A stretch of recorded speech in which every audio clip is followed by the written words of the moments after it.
సంబంధం లేకుండా మంచి గురించి సంబంధం లేకుండా చాలా కొత్త కాన్సెప్ట్ అనేది ఉంటుంది. బేసిక్గా మీరు సినిమా చూస్తే అది బాగా థ్రిల్ ఫీల్ అవుతారు. ఎరగదీసింది అసలు out and out comedy. 2.5 hours ఎక్కడా కూడా తగ్గల.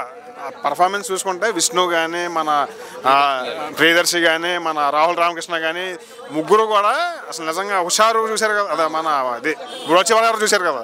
సేమ్ దానికి మించి దానికి డబుల్ త్రిబుల్ కాదు, ఇంకా అసలు 10 times వేసుకోవచ్చు. కామెడీ మెయిన్, కానీ ఒక చిన్న కాన్సెప్ట్ ఉంటుంది. కాకపోతే మీకు చూస్తే మీకు అర్థం అవుద్ది అనుకోవచ్చు ఏంటిది ఎంత. కానీ చాలా డిఫరెంట్ ఉంది సినిమా. నిజంగా డైరెక్టర్ అయితే హుషారు మించి తీసాడు. నిజంగా హుషారు బాగుంటుంది. దానికి మించి 10 times ఉంటుంది సినిమా. ఉన్నాయి భయ్యా, చాలా ఉన్నాయి. కాకపోతే సాంగ్స్ అంతగా అనిపించలేదు, కానీ ఈ సినిమా అయితే చాలా బాగుంది. మొత్తం రొమాన్స్కి అంత స్కోప్ అంత ఏం లేదు. హీరోయిన్ పెద్ద స్కోప్ లేదు. అందరూ చూడొచ్చు. కాకపోతే కొన్ని డైలాగ్స్ ఉంటాయి, ఇంకా అసలు చెప్పలేము. ఏంటంటే సెకండ్ హాఫ్లో అయితే ఇంకా విపరీతంగా నవ్వేసుకుంటాం. ఫస్ట్ హాఫ్లో కూడా చాలా వరకు ఉంది.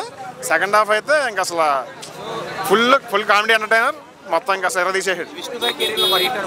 బిగ్గెస్ట్ హిట్ భయ, మామూలుగా కాదు. పైగా మళ్ళీ సెకండ్ పార్ట్ ఒకటి ప్లాన్ చేస్తున్నారు. అంతే అసలు మీకు చెప్తున్నాగా మొత్తం out and out comedy, full comedy. ఇంకా ముగ్గురు కూడా ఎరదీశారు. 5 అంటే ఇంకా మేబీ 4 పైన వచ్చు. ఓం భీమ్ బుష్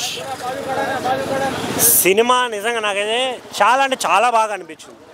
ఒక లో నుంచి హైకి తీసుకెళ్ళాడు సినిమాని. మేము స్టార్ట్ అయినప్పుడు అరే ఏంట్రా ఇది మొత్తం కామెడీ పెడితే ఏం బాగుంటుంది, స్టోరీ లైన్ ఉండాలి కదా, కంటెంట్ ఉండాలి కదా ఎంజాయ్ చేయడానికి అనే ఫీలింగ్ వచ్చింది.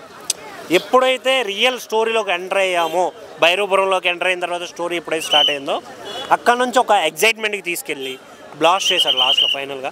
అసలు ఆ ఎమోషన్ ఉంటుందన్న, అంటే ఆ మోనోలాగ్ ఎప్పుడైతే స్టార్ట్ అవుతుందో అక్కడ నుంచి ఒక ఫీల్ వచ్చేస్తుంది. ట్రూ లవ్ స్టోరీ గురించి, వాళ్ళిద్దరి మధ్య ఉండే బాండింగ్ గురించి వాళ్ళు పాత కథ చెప్పినప్పుడు చాలా మంచిగా అనిపించింది నాకైతే.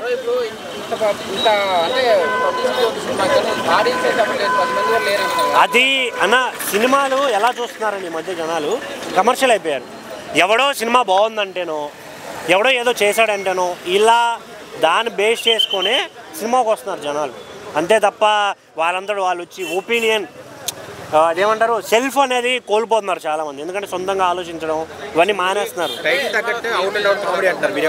చాలా బాగా అనిపించింది అన్న. వాళ్ళు ఓం బూమ్ బుష్ అని ఎందుకు పెట్టారు నాకు ఇప్పుడు అర్థమైంది. దాంట్లో వాళ్ళు చాలా అంటే చాలా కాంపిటేటివ్గా ఫన్నీగా అన్నీ మేనేజ్ చేశారన్న.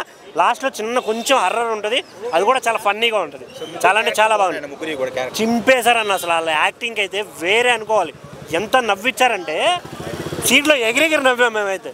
ఇప్పుడు మేము ప్రతి సినిమాని అరే ఏది బాగుంది, ఏ కోణంలో చూస్తే బాగుంటుంది అనేది ఆలోచించి చూస్తాం ప్రతి సినిమాని. బట్ ఈ సినిమా అయితే నాకు నిజంగా చాలా మంచి సినిమా అనిపించింది.